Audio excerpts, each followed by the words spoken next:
Quando o Fernando Henrique assume, ele faz aquela pareação, né? Do dólar. Isso, do que real. é o RV. E isso é uma boa fazer isso? Porque dizem que foi isso que causou muita inflação depois, né? De ficar forçando e as reservas de dólar tinha que queimar e tal. E quando a tampa saiu fora, descambou tudo. Não, olha, eu vou te dizer. Você está me fazendo várias perguntas interessantes aqui, minha cabeça está viajando. O Plano Real, ele faz... Eu vou usar as palavras dos membros da equipe. Ele foi um salto sobre um precipício enevoado em que você não viu o outro lado. A equipe do Plano Real foi se desfazendo ao longo do tempo, porque ninguém acreditava que aquele troço pudesse dar certo. E o Fernando Henrique, ele investe todo o capital político nele, naquilo. Ele foi realmente um risk lover ali. Ele adorou o risco, correu o risco, foi com tudo, porque ele sabia que ia ser o payoff, né, daquilo era muito elevado. Era a diferença entre ele continuar sendo um deputado medíocre com pouca expressão e ser presidente. Ele compra esse risco, inicia o RV, que era um período de sincronização dos preços. Eu vou tentar explicar aqui, mas para a maioria das pessoas até hoje, até quem viveu naquela época, as pessoas não entenderam direito o que era. E aí, depois de um período de sincronização dos preços, ele foi lá e converteu a moeda numa moeda nova.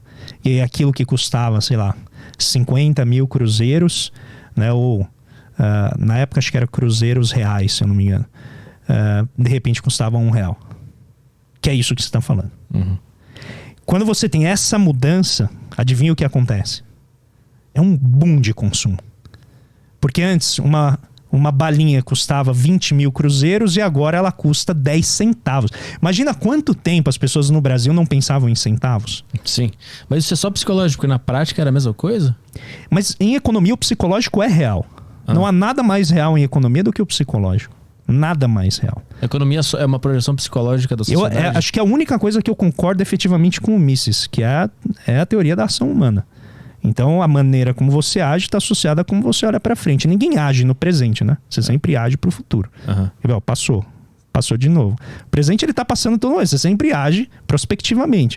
Então, a expectativa vai afetar a maneira como você vai agir.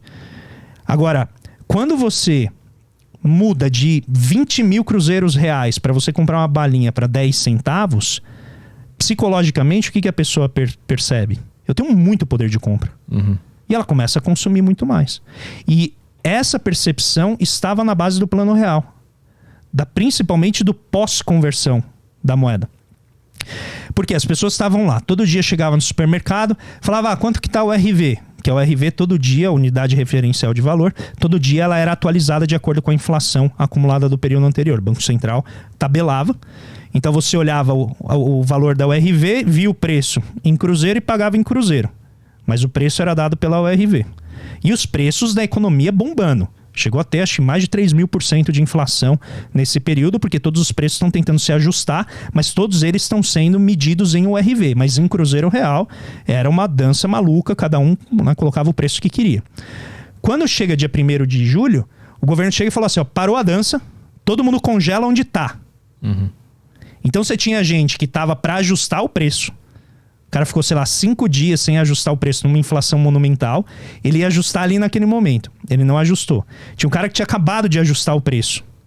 Fernando Henrique converte a moeda e fala assim, agora você converte o preço, nesse preço você vai cobrar esse preço. Ponto. Todos os outros planos foram assim. Qual que é a diferença do Plano Real? O cara que ia ajustar o preço e não ajustou, ele agora tinha que ajustar em real. Então imagina que ele estava vendendo, sei lá, uma camiseta por R$5 e fala assim, mas eu tô perdendo dinheiro, porque eu converti uma taxa muito ruim. Eu vou cobrar 7. Tá? Vinha a camiseta chinesa e vendia 3. Quebrou esse cara. Então ele só podia vender a 3. Eu vou vender o automóvel, tava vendendo a 20 mil. Pois é, só que agora você compra a 10. Então você vai ter que vender a 10. Por quê? Senão eu compro um importado. Então o câmbio, ele se tornou o teto dos preços.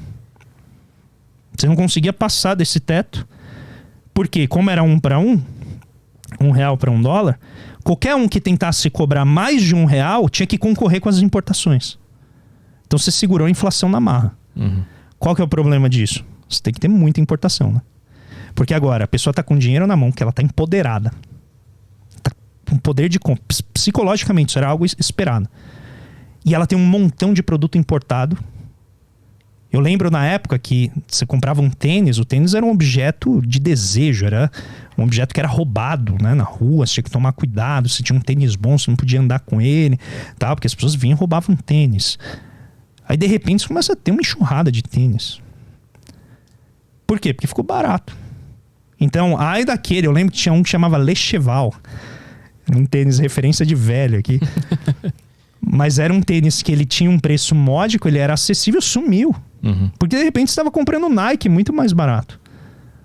Só que aí vem o problema, tá? Quantos dólares você tem no Banco Central para comprar Nike?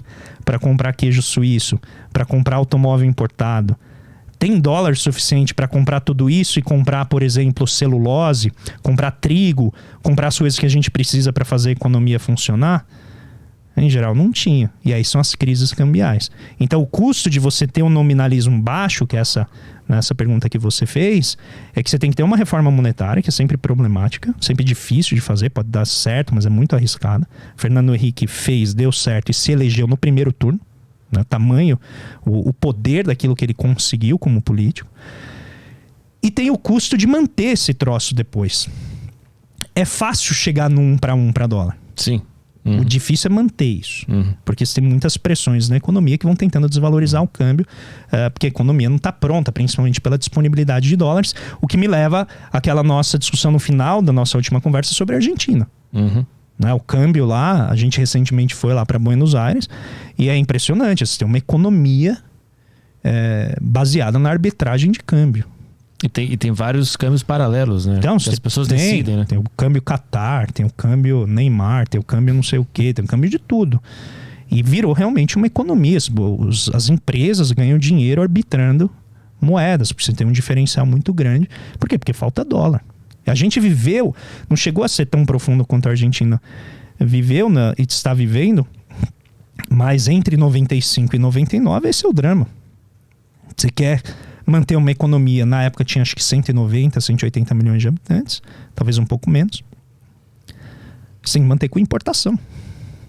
Porque a indústria não consegue funcionar com uma taxa de câmbio tão baixa assim. E aí, acaba dólar. Acaba dólar, você tem que ligar pro FMI e falar, FMI, me empresta dólar, porque senão eu não compro trigo. Me empresta dólar, porque senão eu não compro gasolina. Que é coisa básica para a economia funcionar. Me empresta dólar, senão eu não compro medicamento.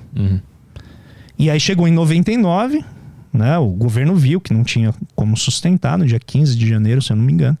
Depois de ganhar as eleições e dizer que não ia desvalorizar o câmbio, Fernando Henrique desvaloriza, tem uma desvalorização de algo em torno de 30%, 40% do câmbio em poucos dias. E aí a gente entra nesse novo regime agora do tripé macroeconômico, que é câmbio flutuante, com o regime de metas de inflação e superávit primário, que é o tripé macroeconômico.